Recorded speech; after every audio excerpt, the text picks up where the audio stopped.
Welcome to the Temple of Flame.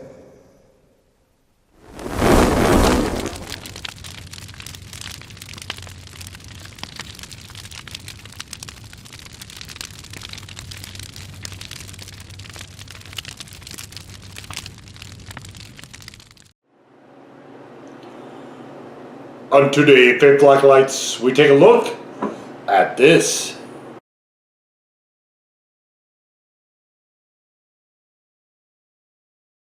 And what this is from La Preferida. It is the Louisiana style hot sauce. And not a lot going on here on this here label. So, aged red cayenne peppers, vinegar, salt, xanthan gum. Sometimes you'll also see water in these. And this is what I call a more pure Louisiana style. This is a good example of it. There's not a bunch of garlic and other crap in there that would make it more of a Cajun. Very much a just straightforward Louisiana style.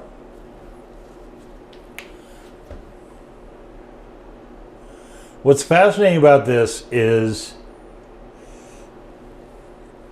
the huge difference you can get in sauces with the same ingredients. A lot of it has to do with batches. We're dealing with living things, with plants. And so different yields will have different flavors, to be sure. This one we definitely have more of a orangish color, maybe a very slight red orange towards the center. And we've all seen a Louisiana style. This one definitely is one of the less red ones that I've seen. So for me, color matters to a point, because I think the more red a pepper is, the better it's going to be for me anyway.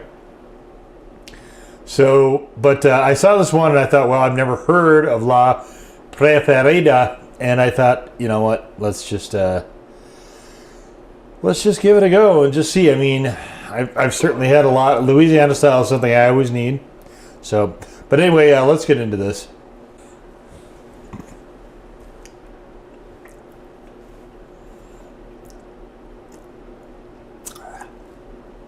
Ooh, good God.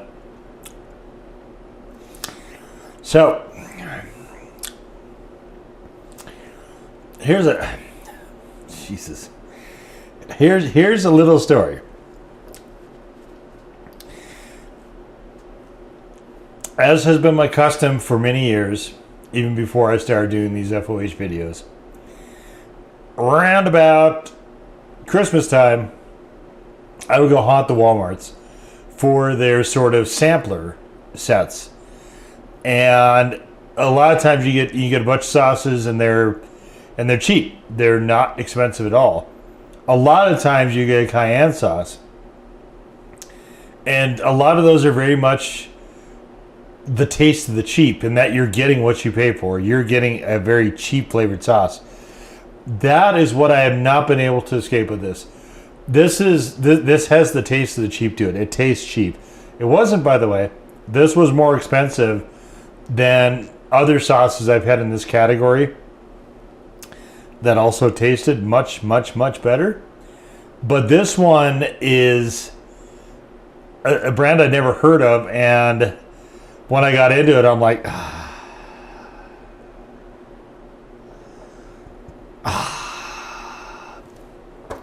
it's the taste of the cheap. It's kind of like there's a certain, almost a staleness to it, if that makes sense. Maybe they might have used powder, cayenne powder possibly, to do something with this. I'm not sure. Or maybe they didn't use ripe enough peppers. I don't know. I'm not sure how you get one tasting different from another other than using some of those things. Might be a cheaper vinegar possibly as well. But it reminds me, actually, it's abrasive in the same way that Crystal is, but it doesn't pack the same flavor that Crystal does. It's rough. It's just a little rough. But as you can see, it's a 6-ounce bottle. I've cleared most of it. I'm going to finish it. It's not... I've had worse. There it is, your ringing endorsement for this video. Thank you for coming. I've had worse. I've had way better, but I've also had worse. So I go through a lot of this style of sauce. This, in fact, so it's a 6-ounce bottle. This has been open for, I think, either right around a week or maybe less than a week at this point. So it won't be around long anyway. I thought I would just throw it on something that I like to use this style of sauce for, which is mac and cheese. I haven't had mac and cheese actually for quite a while because I'm trying to climb my way back on the old diet train. I sure say that a lot. I just probably never get off of it, but you know, stuff happens. Anyway, Marie Callendar's Vermont cheddar mac and cheese, and I wanted to go with the Devour one for this actually, because it's very rich. But this one doesn't do bad. This mac and cheese definitely needs a sauce though. This mac and cheese I find pretty unbearable without a sauce.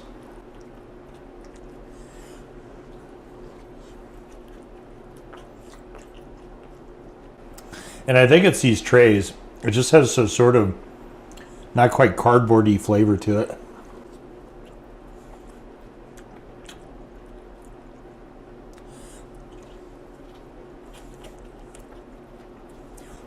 This does taste somewhat slightly salty as well.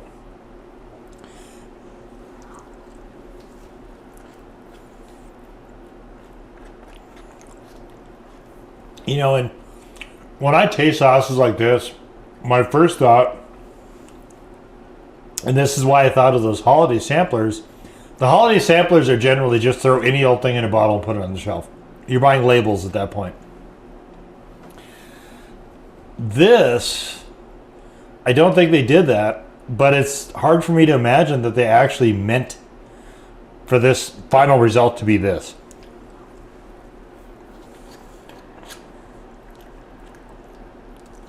Maybe they did.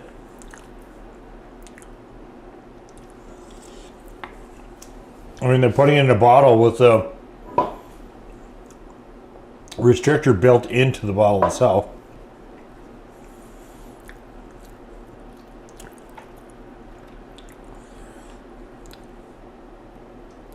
Yeah, this is not one of the better versions of this.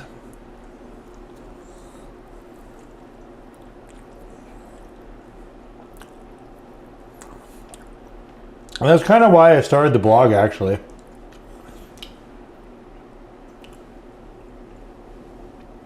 Mostly because I had a lot, at that time, there's a lot of stuff going into Big Lots, so Big Lots that was by me.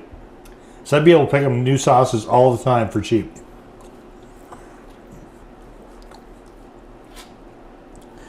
And I thought, you know, it'd be really helpful if I could remember them. But you start getting into a lot of them, and I did the deep dive rabbit hole. That's how I discovered Roger and Burn Your Tongue. I did the deep dive rabbit hole, but you know, a lot of it is to not keep making the same mistakes. And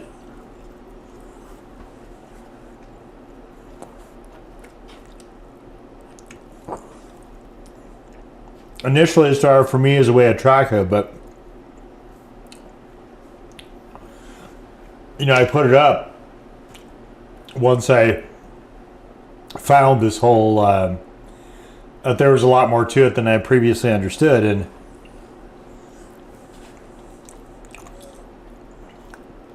you don't have to make somebody else's mistakes potentially either. And that's kind of what it's there for, is a resource to kind of, I guess, sort of pre-flight whether or not something is going to meet your palate.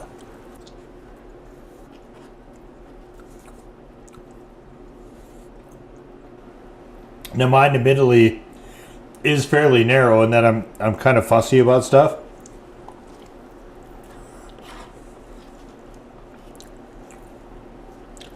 But if your taste match mine, there you go.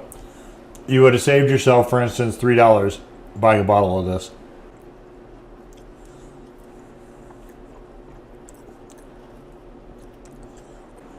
There's a sourness to this sauce as well.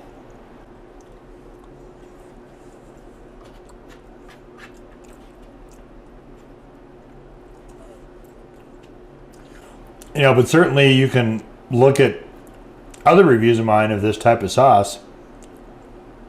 And who knows, maybe one day I'll make it categorizable by sauce type.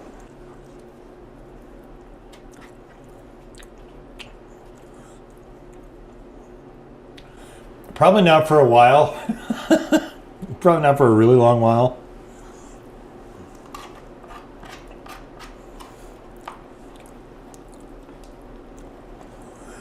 But I have been thinking about it.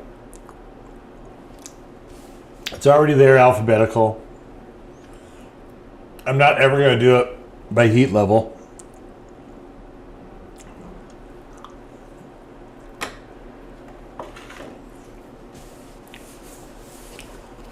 But sometimes I think, you know,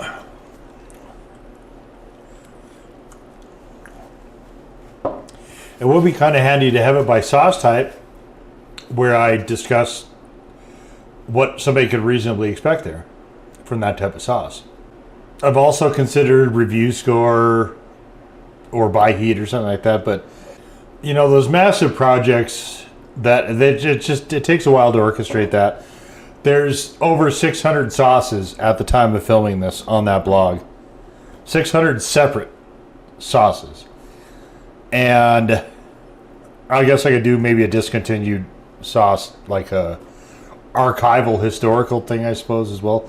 But to sort of get into that level of stuff is, I kind of feel like it's something where, unless you're like really passionate about doing it just for the sake of doing it, you kind of have to be making money from, you know, the site, or in this case from YouTube, for that to make much sense. So if I do it, it won't be for quite a while, just because it is not a by any means a small undertaking. But okay, well, I guess I'll talk about this. I probably should. This is the section of the video that I pointed you to in the chapter where I was going to talk about this. It tastes cheap. It tastes sour, slightly salty. In my view, this is not a very good representation of a Cayenne, Louisiana style hot sauce. No heat to speak of at all in this. There's zero heat. So mostly you're just kind of getting a vinegar hit, I think, out of stuff. I keep remembering when I tried this that I'm like, oh, you know what, maybe I shouldn't finish this because I really don't like it that much. I am going to try to mix this with, there was a ghost pepper, the KO edition of Poirier's Louisiana style. I'm going to try to actually mix this with that and see if that improves anything. But I'm not expecting great things, but it might be worth a go. It is definitely got the watery nature of it, and it's got the vinegar hit. So in those respects, it's kind of there. But again, it really, the callback shouldn't be to a bunch of other sauces that throw themselves on the shelves of Walmart, would just throw something in a bottle and a pretty label and packaging. Like, that shouldn't be the comparison you want for your sauce. So this one, I just, it blows my mind that somebody came up with this as an end result of something they actually wanted. So maybe it's a bad batch, I don't know. But this is definitely towards the bottom as far as Louisiana style sauces I've tried, for sure. And we'll just leave it right there. So that was the La Preferida Louisiana style hot sauce. Now go forward. In peace. To serve the flame.